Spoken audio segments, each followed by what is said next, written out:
जो जिसकी जैसी बुद्धि होती है वैसी बात करते हैं। मुझे बचपन से ऐसा सिखाया गया है कि जो आप जिस एटमॉस्फेयर में, जिस वातावरण में बड़े हुए हों, अगर उसने आपके मस्तिष्क पर या आपके आचरण पर प्रभाव डाला है तो उस आचरण को दुनिया तक पहुंचाना बहुत ज़रूरी है। अब मैं इस बात पे झगड़ा करूं कि किसी ने सनातन के बारे में बुरा क्यों कहा, तो उसमें कोई टाइम वेस्ट करने वाली बात है। के वक्त आ गया हूं, कल जाऊंगा वहां पर निर्माण में माथा टेकूंगा।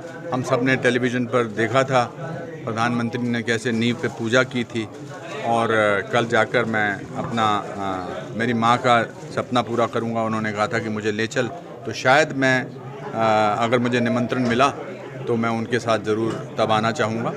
और दो चीज़ें निकलती हैं मुंह से जब हमें किसी चीज़ का एहसास होता है। एक होता है ओ मेरी माँ, और दूसरा निकलता हाय राम। तो ये हमारे कहीं ना कहीं खून में है, तो अपने आप ही निकलता है ना, हाय राम, ओ राम, ओ राम। तो ये जो है ये दुनिया तक पहुंचाना बहुत ज़रूरी है। भारत तो इस समय अग्रसर है जी, 5वीं इकॉनमी पर पहले ही पहुंच गया। मैं 25 साल के अंदर कहता हूं कि भारत जो है वो विश्व का सबसे बड़ा देश होगा, और ये सच बात है। और ये सिर्फ मैं जोश में नहीं कह रहा। अब आपको पता ही है कि कैसे हमने G20 का आयोजन किया, कितने हमारे लिए गर्व की बात है कि हम सिर्फ 77-78 साल पुराने देश हैं, और इतने देशों में हमने इतने सालों में हमने इतनी तरक्की की है।